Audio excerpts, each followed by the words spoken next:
اعوذ باللہ من الشیطان الرجیم بسم اللہ الرحمن الرحیم۔ بچوں، یہ 5ویں جماعت کی اردو کتاب ہے۔ ہم ایک سبق پڑھ رہے تھے، ایک مضمون پڑھ رہے تھے جس کا نام کیا تھا؟ لداخ سے ایک خط۔ بچوں، یہ ہم نے یہاں تک پڑھا تھا۔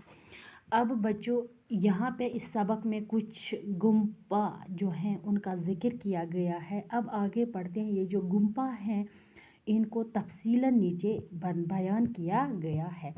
پہلی گمپا ہے شے گمپا۔ کیا ہے بچوں؟ شے گمپا۔ یہ گمپا لیہ سے 12 کلومیٹر دور ایک پہاڑی پر واقع ہے۔ کیا ہے بچوں؟ یہ جو گمپا ہے شے گمپا، یہ کتنی دور ہے؟ لیہ سے 12 کلومیٹر دور ایک پہاڑی پر واقع ہے۔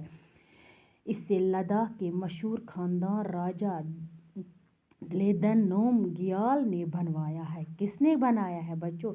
لداخ کا ایک مشہور خاندان ہے راجہ دلیدن نمگیال نے اسے بنوایا ہے۔ راجہ دلیدن نمگیال بدھ دھرم کے مشہور سرپرست اور پیروکار تھے۔ یہ کیا تھے؟ یہ نمگیال، یہ جو بدھ مذہب ہے، بدھ دھرم ہے، ان کے مشہور سرپرست یعنی کہ ان کے مشہور سرپرست تھے اور پیروکار تھے۔ شے گمپا دراصل مہاتما بدھ جی کا 40 فٹ اونچا عالی شان مجسمہ ہے۔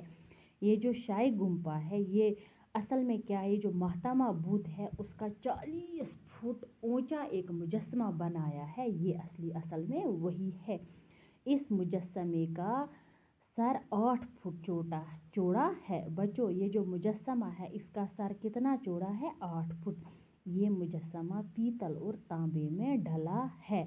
بچوں، یہ کس میں ڈلا ہوا ہے؟ پیتل اور تانبے میں۔ اس مجسمے پر سونے اور چاندی کی پرتیں منڈی ہے۔ یہ جو مجسمہ بنایا گیا ہے اس پر اوپر سے کیا پرتیں بنائی گئی ہے؟ چاندی اور سونے کے۔ ان کے تاج پر ہندو دیوی دیوتاؤں کی تصویریں کھدی ہوئی ہے۔ کہتے ہیں کہ یہ جو مجسمہ ہے اس پر ہندو دیوی اور دیوتاؤں کی شکلیں کھدی ہوئی ہے۔ بدھ دھرم نے ہندو دھرم کے اثرات قبول کیے ہیں۔ کہتے ہیں کہ بدھ دھرم جو ہے، بدھ مذہب جو ہے، انہوں نے ہندو مذہب کے کچھ اثرات قبول کیے ہیں۔ اس شے میں ایک مسجد بھی ہے۔ کہتے ہیں کہ اس میں ایک مسجد بھی ہے بچوں، جو شاہی ہمدان میر سید علی ہمدانی کے ساتھ منسوب ہے۔ وہ کس سے جڑی ہوئی ہے؟ شاہی ہمدان یعنی کہ میر سید علی ہمدان۔ خدا حافظ بچوں۔